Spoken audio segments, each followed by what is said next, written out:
Todos los países del mundo en estos momentos están reformando la educación pública.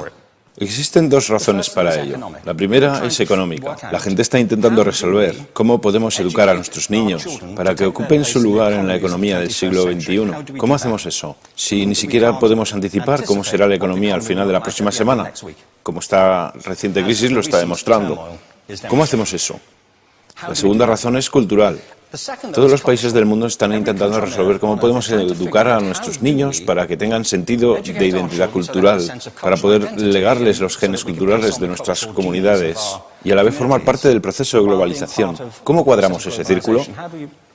El problema es que están intentando enfrentarse al futuro, a base de hacer lo mismo que en el pasado. Y en el proceso están alineando a millones de niños que no ven ninguna utilidad en asistir a la escuela. Cuando nosotros íbamos al colegio, nos retenían allí con la historia de que si trabajábamos mucho y sacábamos buenas notas y luego estudiábamos un título universitario, tendríamos un trabajo. Nuestros hijos no se creen eso. Y hacen bien, por cierto. Es mejor tener una titulación que no tenerla, pero ya no es ninguna garantía. Y especialmente no lo es si el camino hacia ella marginaliza la mayoría de cosas que tú consideras importantes acerca de ti mismo. Hay gente que dice que hay que subir los estándares, que eso sería un avance. Ah, ¿sí? Sí, lo deberíamos hacer. ¿Y por qué ibas a querer rebajarlos? No me he encontrado con ningún argumento que me convenza para bajarlos. Pero subirlos, por supuesto que habría que subirlos. El problema es que el sistema educativo actual fue diseñado, concebido y estructurado para una era diferente. Fue concebido en la cultura intelectual de la Ilustración y en las circunstancias económicas de la Revolución Industrial. Antes de la mitad del siglo XIX no había sistemas educativos públicos. En realidad, no. O sea, podrías estudiar con los jesuitas si tenías dinero, pero la educación pública, pagada con los impuestos, obligatoria para todo el mundo, gratuita y a la vuelta de la esquina, era una idea revolucionaria. Y mucha gente se opuso a ello. Decían, no es posible para muchos niños pobres que están en la calle beneficiarse de la educación pública. Son incapaces de leer y escribir. ¿Por qué perder tiempo con esto?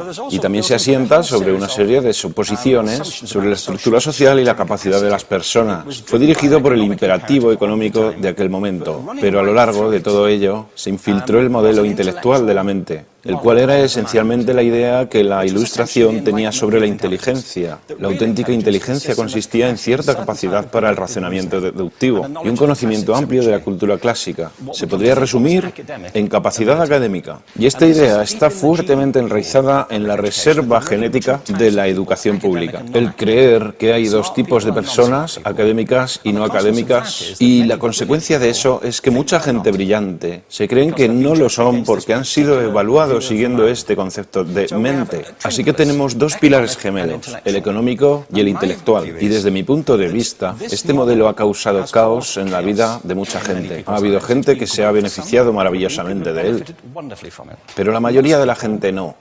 En lugar de beneficiarse, sufren de esto. Una epidemia moderna, mal ubicada y también ficticia. Esta es la plaga del síndrome de déficit de atención e hiperactividad, TDAH. Este es un mapa de la incidencia del TDAH en Estados Unidos. El mapa de prescripciones médicas para el TDAH. No me malinterpreten. No quiero decir que el síndrome de déficit de atención no exista.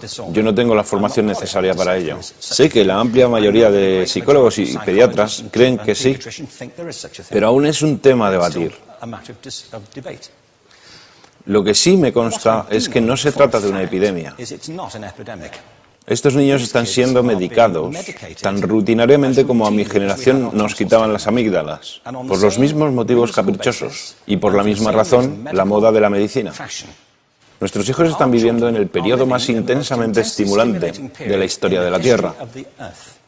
Están siendo acosados con información y les están reclamando su atención desde todos los medios. Los ordenadores, los iPhone, las vallas publicitarias y cientos de canales de televisión. Y nosotros les penalizamos por distraerse. ¿Distraerse de qué? Cosas que son un aburrimiento, en la escuela sobre todo. Me parece a mí que no es totalmente una incidencia el hecho de que la incidencia del TDAH haya crecido paralela al incremento de los test estandarizados. A estos niños se les está dando cosas como Ritalin, Adderall, a menudo medicación bastante peligrosa, solo para hacer que se concentren y se calmen. Pero según esto, el déficit de atención aumenta al ir al este de este país. La gente empieza a perder el interés en Oklahoma.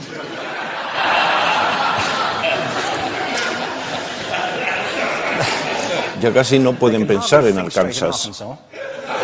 Y para cuando llegan a Washington, lo han perdido completamente. Y hay distintas razones para ello. Es una epidemia ficticia. Si lo piensas, las artes, y no quiero decir que sea exclusivo de las artes, creo que también es cierto para las ciencias y para las matemáticas, pero permítanme hablar en particular de las artes, porque ellas son las víctimas de esta mentalidad en especial. Las artes tratan especialmente la idea de experiencia estética. Una experiencia estética es una en la que tus sentidos están funcionando a su máxima capacidad. Cuando te hallas presente en el momento actual, cuando vibras con la emoción de lo que estás experimentando, cuando estás plenamente vivo. Y la anestética es cuando cierras tus sentidos y te atontas ante lo que está sucediendo. Y muchos de estos medicamentos hacen eso. Estamos haciendo pasar a nuestros hijos por el sistema educativo a base de anestesiarlos. Y yo creo que deberíamos estar haciendo exactamente lo contrario. No deberíamos adormilarlos, sino despertarlos para que vean lo que sucede en su interior. Pero el modelo que tenemos es este. Yo creo que tenemos un sistema educativo modelado del interés de la industria a su imagen y semejanza. Les daré un par de ejemplos. Las escuelas aún están organizadas como si fueran fábricas. Tienen timbres que suenan, instalaciones separadas, están especializadas por asignaturas. Aún educamos a los niños por lotes. Les hacemos pasar por el sistema según su grupo de edad. ¿Por qué hacemos eso? ¿Por qué suponemos que lo más importante que los niños tienen en común es su edad? Parece como si lo más importante de ellos fuese su fecha de fabricación, ¿no? Bueno, yo conozco niños que son mucho mejores que otros niños de su edad en distintas disciplinas, o en diferentes momentos del día, o que son mejores en grupos pequeños, o en grupos grandes, o que simplemente trabajan mejor solos. Si te interesa el modelo de aprendizaje, no puedes empezar con esta mentalidad de cadena de montaje. Se trata esencialmente de una conformidad. Cuando ves el incremento de los exámenes estandarizados y de los currículos estandarizados, todo se basa en la estandarización. Yo creo que tenemos que ir justamente en la dirección opuesta. Esto es lo que quiero decir cuando hablo de cambiar el paradigma. Hay un estudio estupendo que se ha hecho recientemente acerca del pensamiento divergente. El pensamiento divergente no es lo mismo que la creatividad. Yo defino la creatividad como el proceso de tener ideas originales que tengan valor. Pensamiento divergente no es sinónimo de creatividad, pero es un componente esencial de la misma. Es la capacidad de ver montones de respuestas posibles a una cuestión. Montones de maneras diferentes de interpretar una cuestión. Pensar lateralmente, como lo llamó Edward de Bono. No pensar solamente de manera lineal o convergente. Ser capaz de ver múltiples respuestas y no solo una. Así que yo diseñé un test para esto y voy a inventarme un ejemplo. A la gente se le puede preguntar cuántos usos se le ocurren para un clip. A la mayoría se les ocurren unos 10 o 15. A la gente que se le da bien se le pueden ocurrir 200. Y lo hacen porque preguntan, ¿el clip podría estar hecho de goma y medir 60 metros? ¿Tiene que ser un clip tal como lo conocemos? Bueno, pues diseñé el test y lo probé con 1.500 personas. En un libro titulado Más allá del punto de ruptura, y en el protocolo del test, si superabas una puntuación determinada, se te consideraba un genio del pensamiento divergente. Así que quiero preguntarles, ¿qué porcentaje de la gente que hizo el test puntuó como genio en pensamiento divergente? Y debo decir una cosa más acerca de ellos. Eran niños de jardín de infancia. Así que, ¿qué opináis? ¿Qué porcentaje de genios?